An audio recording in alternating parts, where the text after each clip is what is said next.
अस्सलामुअलैकुम नाज़रीन, एक नई वीडियो के नाल एक दफ़ा फिर खुश आमदीद कहने आज दी पुराने वक्तां दी एक बड़ी मज़ेदार और मज़ाहिया गा लैंड तक सुन के जाना।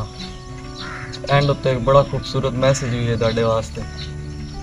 पुराने वक्तां दी गल है, एक बुजुर्ग जनाब आदमी रेलवे विच गया भर्ती होण।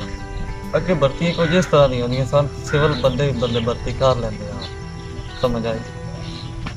वो जनाब भर्ती होने गया तो अफसर ਉਹਦੇ ਕੋਲ इंटरव्यू लैन लग गया। जनाब दो गड्डियां जानियां पियां, तू के कर सके पैर वो तो मैं और कर सकिया बड़े जंक्शन पे है मसला बन रहा।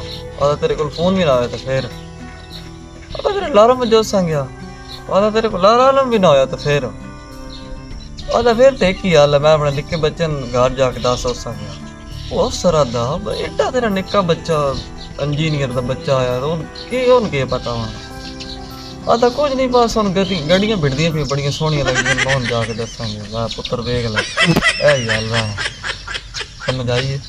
उस तो करके आजकल पाकिस्तान रेलवे की यही सूरत हाल हुई है। बजाय गड्डियां लगना पे ना लोग वेख सनगे, इतला कोई नहीं दसणगे। बसते रहो हाली क्या गल्लां दसते रहो।